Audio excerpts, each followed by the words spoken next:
Right, it looks like we've got pretty much most people on now. So, morning everyone. Welcome to the webinar, Simulation Made Easy with SimSolid. Before we get into it, I'll just introduce the presenters of today's session. So, for those who don't know myself, I'm the Manufacturing Account Manager for Symetri based in Newcastle. I've got experience across both manufacturing and construction sectors through various roles within operation and sales. And I've been with Symetri now for just over 6 months. We also have Cheryl Sneddon as well with us. She is one of our senior application engineers, and she's been with Symetri for over 10 years now, if I'm not wrong. Yeah. So she's got quite a lot of experience there regarding CAD and CAM and computer-aided engineering as well. We'll also have Wazim on the call as well. He's been with Symetri for over 5 years. He's just in the background, although you can't see him, but he'll assist in any questions towards the end of the webinar if need be. All right, we're just going to switch our cameras off just so you get more of the screen for the presentation. All right. So as you can see on the screen there, we do have a bit of an agenda.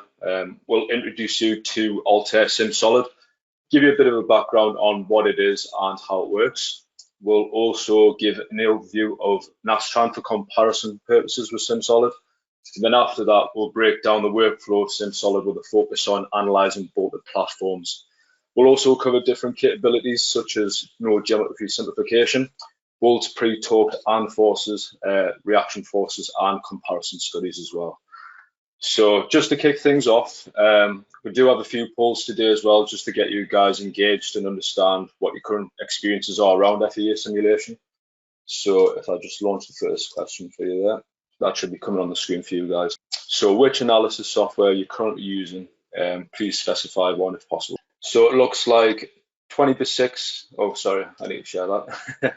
So there we go, 26% of people have got inventor stress analysis, another 32% with inventor Nastran, 3% using SolidWorks, and there's quite a few actually using other or none, which is quite interesting. I'm going to kick it off to Cheryl now. We can obviously go through the rest of the presentation. Thanks, Danny. No Welcome, guys. So before we go any further, I just want to give you a bit of background, well, not background, but just information about SimSolid itself. So it is an alternative solution, and from the answers that we just got from the poll, obviously there are some people on the call that are using different solutions, but the SimSolid, Altair SimSolid is an alternative solution which produces structural simulation without the need for mesh creation, meaning that the results can be seen and recorded quite quickly, and the comparisons can be gauged almost immediately after the results have been created. So some of these more traditional solutions tend to be a bit more cumbersome, but SimSolid has no need for the mesh creation.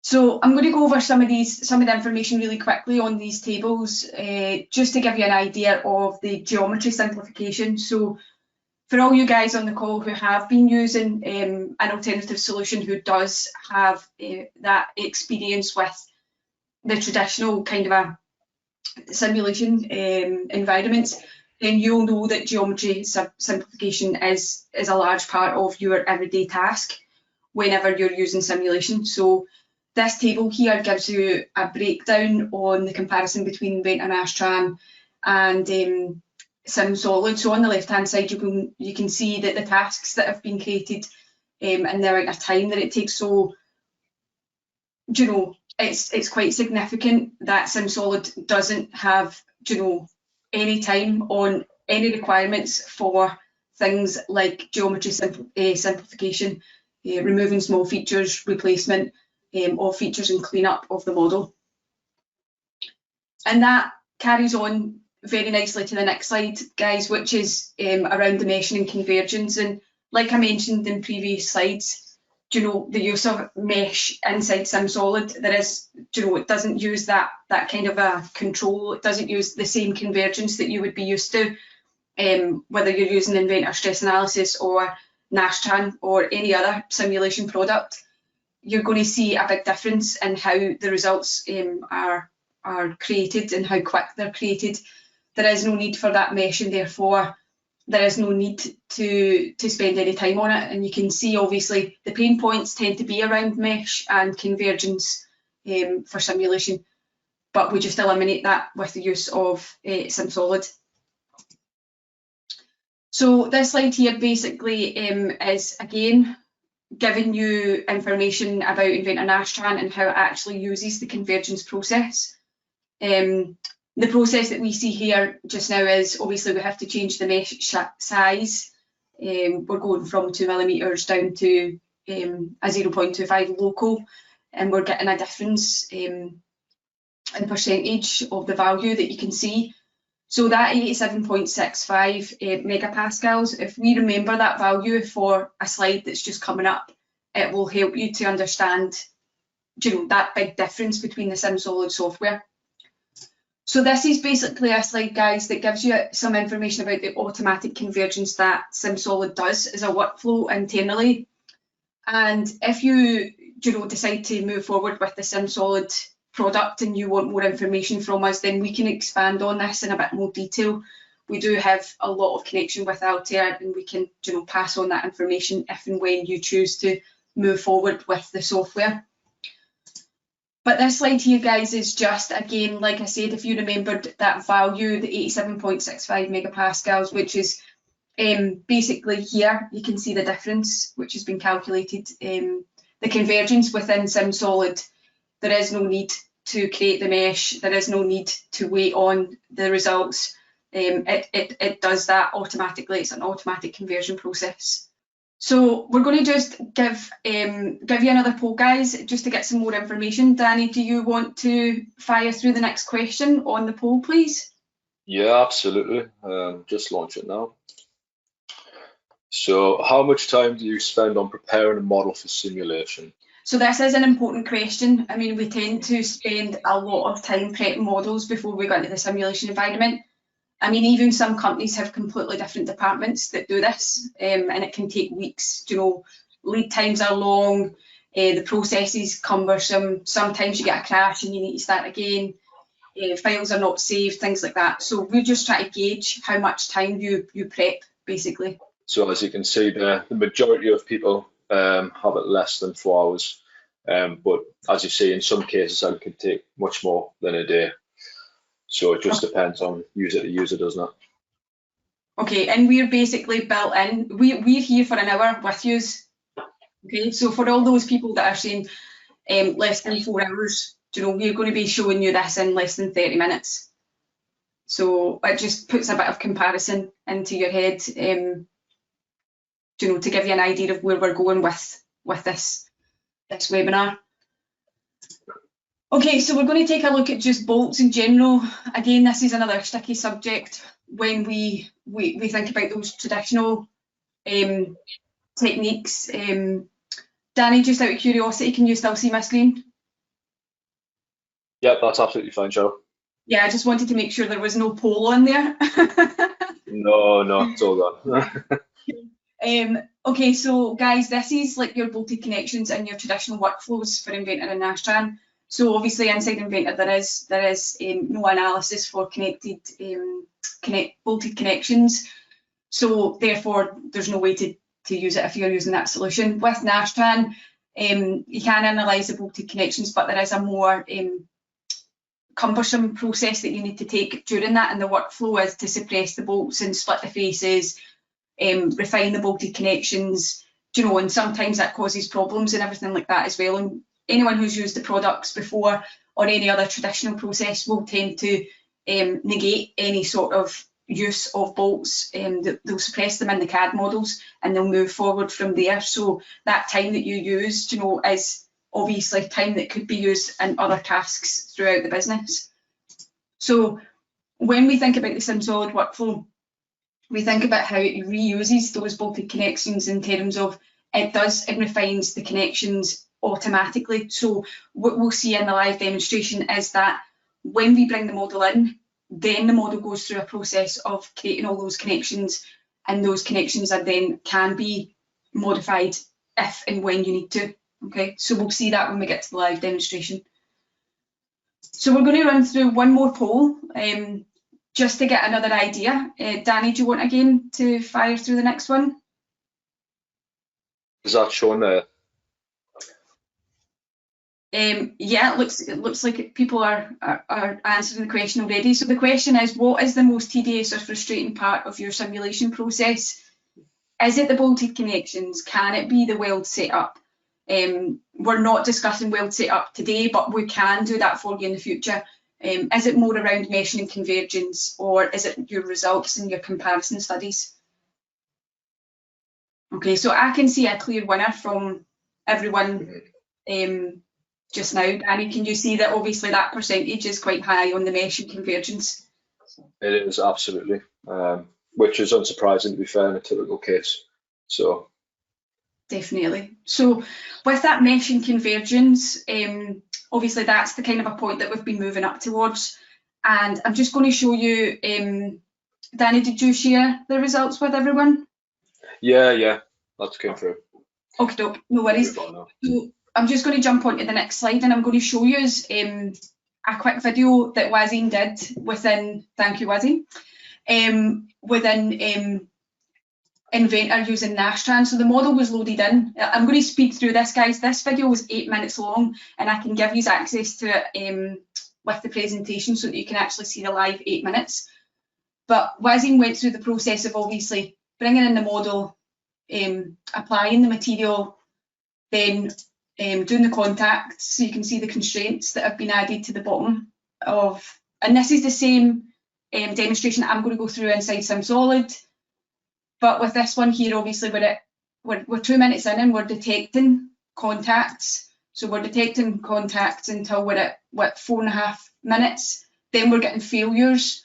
There's problems within the model. We're getting failure. We're just clicking, trying to get past it. Then we get to the, in fact, we had the mesh, sorry, that's the mesh that's giving us a problem there, guys. So if I leave that for a couple of minutes, you'll see if anyone's used, for the guys that are using Nastran, this is a particularly common, problem that we see often with that product. So we're 5, nearly 6 minutes in, we're still getting problems with the mesh. We're 7 minutes in, still getting problems with the mesh. You can see the bottom of the screen. I don't know if you can see the timeline on the screen, but again, I'll give you access to the video. And then we get to about 8.57, something like that, minutes in, and it crashes.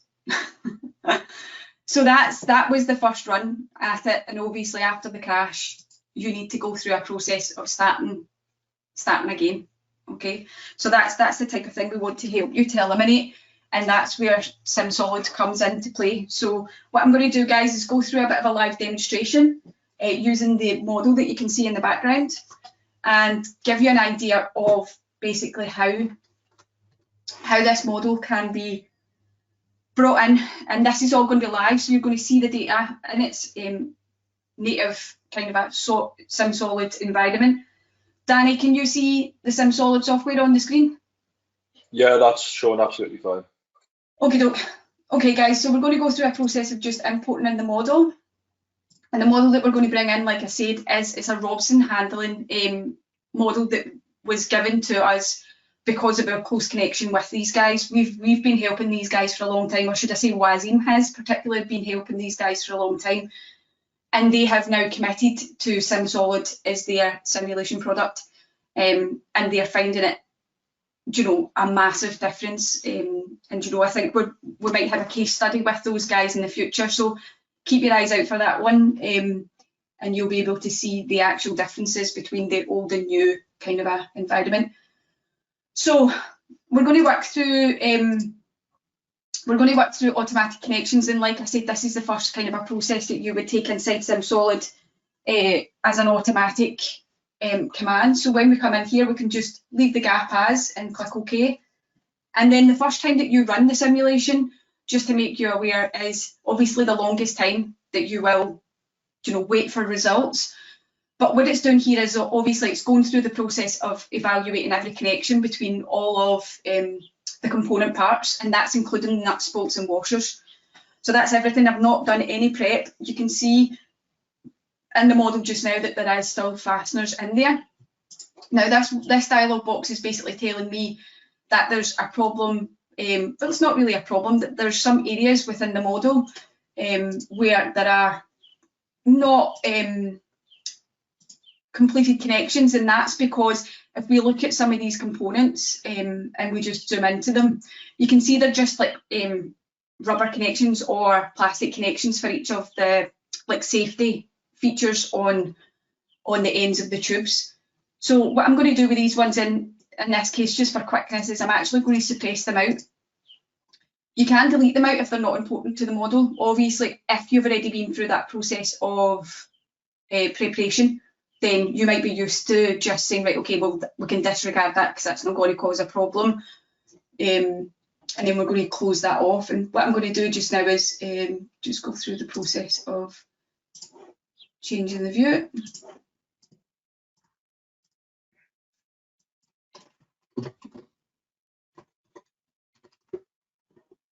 So I'm just creating my own view here so that I can come back to it whenever we're working. And again, what we need to think about is for all the CAD users out there who want to integrate into a solution, you know, if you're not spending a lot of time in a simulation environment, you want to do things very quickly. So you'll find your way around this software very, very easily.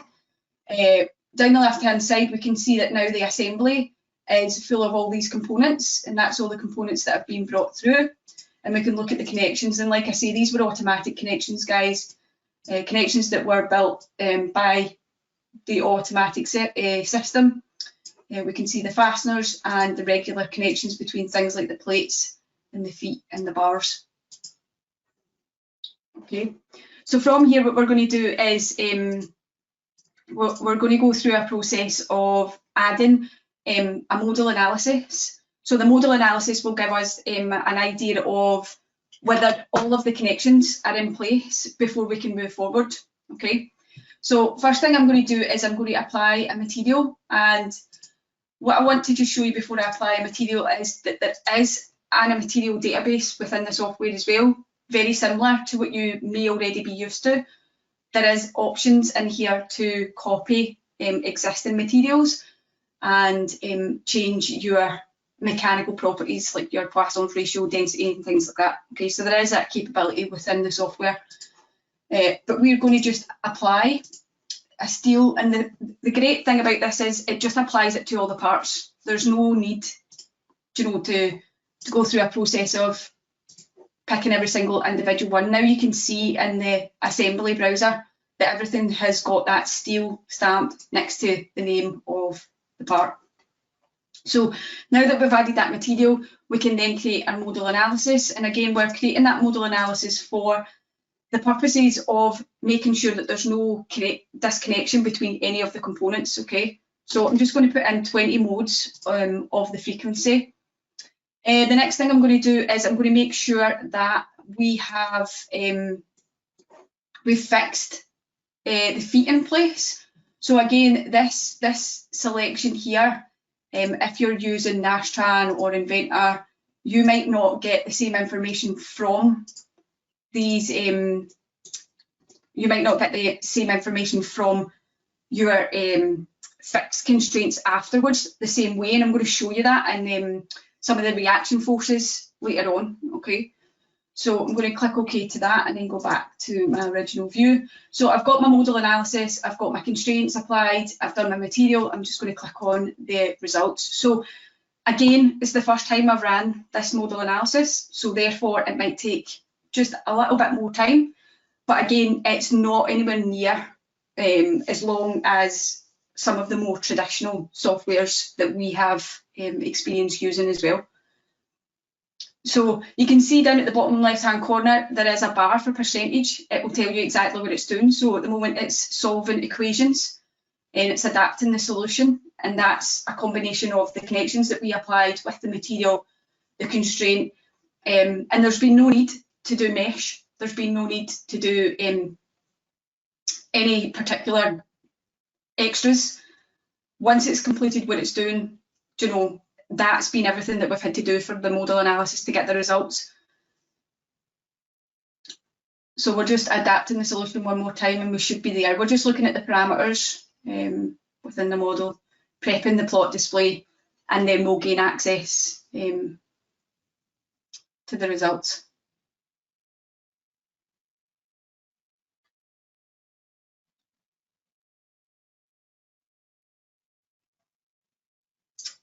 Okay, we're nearly there.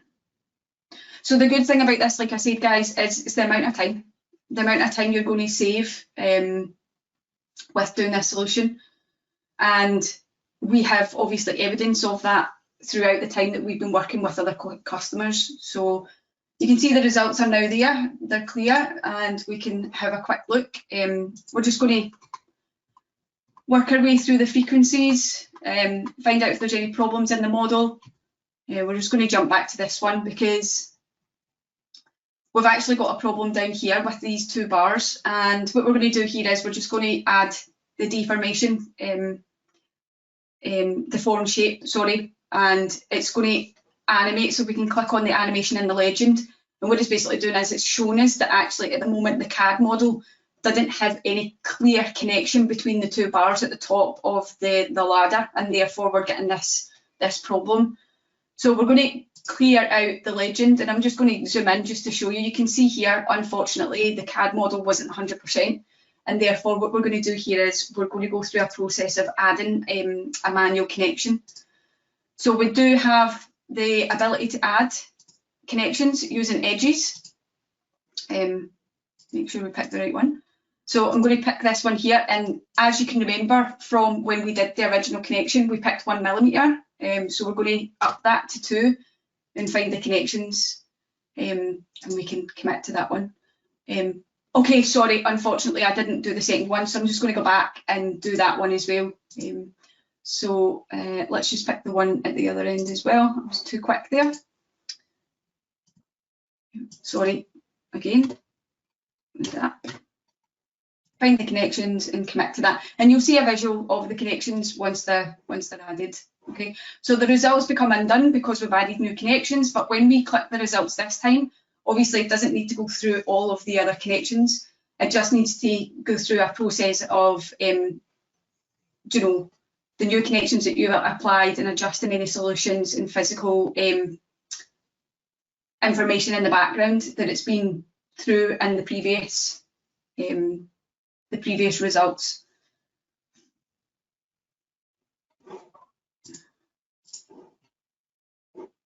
So again, once this is finished, we'll take a look, double check that that's basically been fixed in the solution, and then we're going to take a look at some structural analyses, and we're going to do some comparison between each of them as well.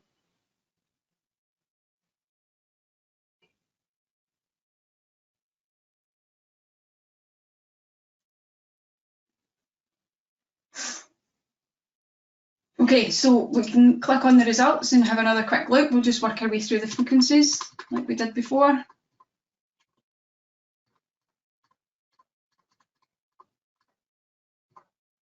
Seems to be happy with that. So let's just move on. So from here, guys, we're going to add a structural analysis. And the good thing about this is we can copy over some information from the model to the structure. So we've got access to structural linear.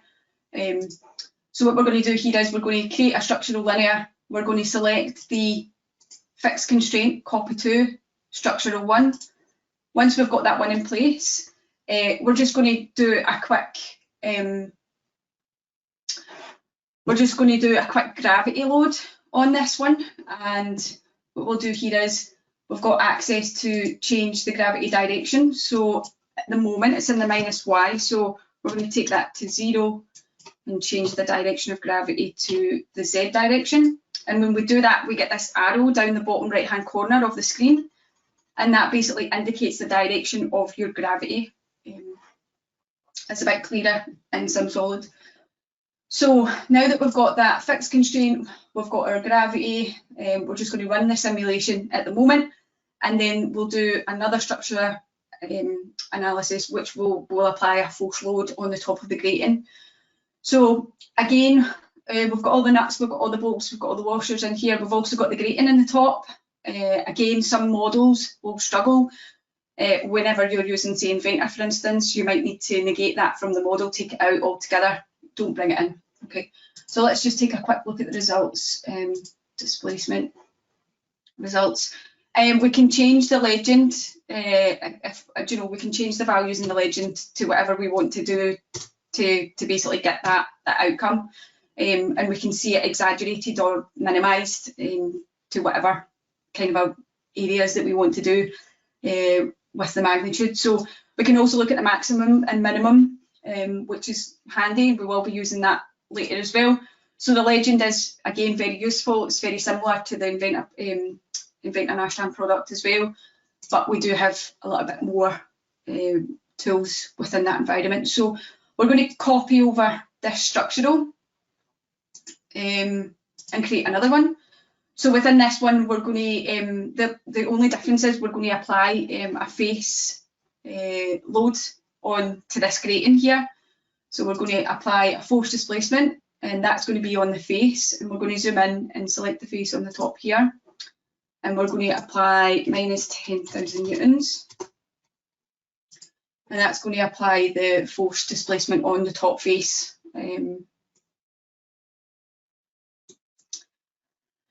Okay, so the other thing that we can do is we can actually go through a process of creating what we call bookmarks. So with this load here, what we're going to do is I'm just going to quickly show you how to create what we would class as a bookmark for things like fasteners. So if you wanted to, you could in fact turn off the fasteners in such a way that then you can have bookmarks with fasteners on and no fasteners. And what I'm going to do is I'm going to show you a process to do that. And the parts that we can see just now have came in with just random names, so we can change them to the CAD part names. And the reason we would do that is, like I said, because it's easier selection. So we've got lots of parts, and a lot of these parts are just nuts, bolts and washers. So what I'm going to do is go through a process of just selecting the ones that I know are going to be fasteners, and I'm going to turn them off. So I'm going to select all the fasteners so that I can create a bookmark, and that bookmark can basically be used later on when we want to just have a clean model with no fasteners. Okay, so I'm going to pick the small caption at the bottom here for to snap the camera, and I'm going to rename that, and I'll just call it. Okay, and then when you want to kind of go through the process of turning things back on, you can just hit like A on your keyboard and it will turn all the fasteners back on. So we can create a bookmark with, say, the full model if we wanted to as well. So we can rename that and call it full model. Okay, so then we can switch back and forth, and you can see the difference in the corners just here. We've got that fasteners, the fasteners are off, and then when we go back to the full model, the fasteners are on. Okay. So for this example, what we're going to do is we haven't ran the analysis yet for the structure 2. So we're going to run the results of structure 2, and then we'll look at the von Mises stress on this as well.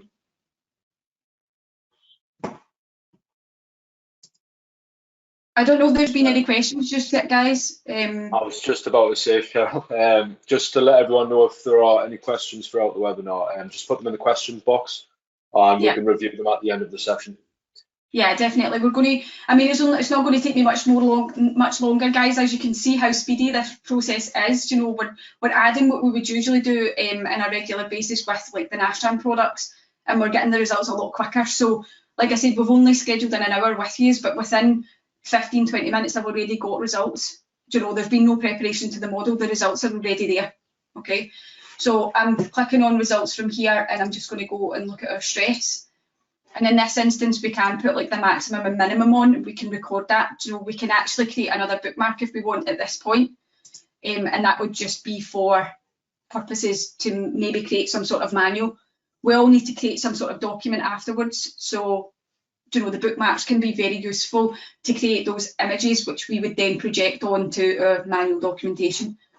So the last structural that we're going to do is more based around bolted connections. And so what we're going to do is within this one, we're actually going to add we're going to add the bolts back in. So we're going to go back to the full model.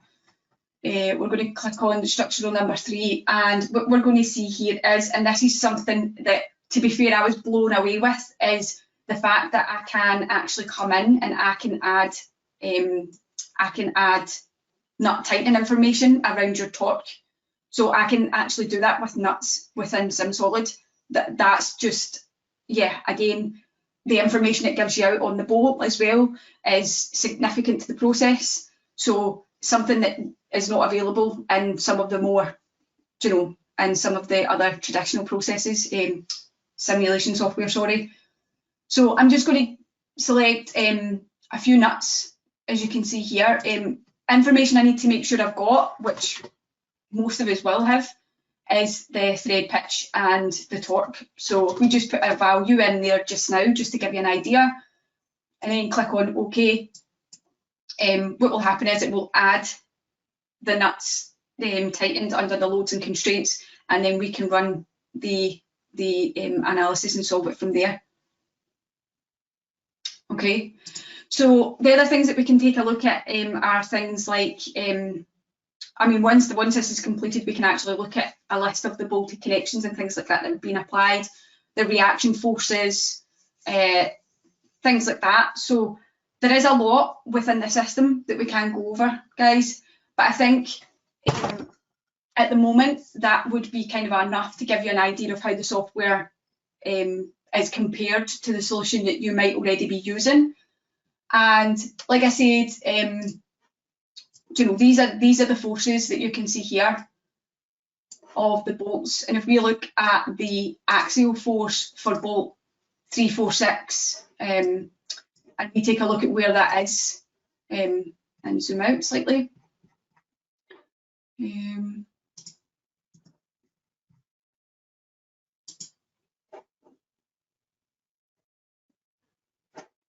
Has it been applied? Is that the right one? Yeah, sorry, just clicked on the wrong one there. But you can see that the information is there. So the axial force at the head is higher, and the reason for that is because obviously we applied torque, and we've got that information there. So this is again something very significant that you will not see in the traditional simulation softwares, and SimSolid obviously does it very quickly and gives you the result in the information prompt. This table can also be exported out. At the bottom here you can see that you've got access to save it as a CSV file, but if we just close that information just now, we can turn everything back on. And the other thing that we can take a look at is, and this is probably a really important part, we can see that the reaction contact forces for each individual one is being applied to the feet. Again, if you want to see multiple or you want to see them all, then you can select on all of them and it will give you all of the reaction contact forces for each of the fixed constraints, okay, which is really very good. The other thing that we can do is, again, we can go into each of the connections and we can see the information about each of these connections. Go back up to the top, actually, we've probably got ones closer to the screen. And again, this information might not be available in the solution that you're currently using. Okay, the other thing that you can do, I'm just going to mention this one and it might be something that we can go over again, you can ask questions on, but if I select up some of the plate information that we've got, we can actually review the connections to the plate behind, and we can edit that connection from a bonded to a separated, or, you know, if you've got sliding information as well. So this process that I've took, guys, is really significant to your workflow in terms of the speed, the information it gives you promptly, and the full control that you've got over the model. If you're given models from your CAD department and they've got no idea what you're doing, you do need to do a lot of prep. This eliminates a lot of that prep for you. It eliminates a lot of that time spent doing prep. But I really hope that that has given you a good idea of how the software kind of works. And as Danny said, you know, type anything in the chat. We're going to have time for questions. So we've got like 20 minutes left. I'm going to stop presenting now, but I think it's probably a good idea to go back to this slide and just give you some more information. And then we'll have a Q&A session before we finish. Danny, have you got anything you want to add just now, or? No, it's all good from me, Cheryl. Just proceed. Good luck. So I'm going to jump back into the presentation, guys, and let me know, Danny, if you can see my screen. Yeah, that's fine. Good. So in brief, just to make you aware, this is what the SimSolid software is capable of. Complex models, large-scale models, the original models, the rapid results, and you've seen a lot of results quite quickly from the bolted connections, from the large-scale models, from how quick the process took live. Okay. So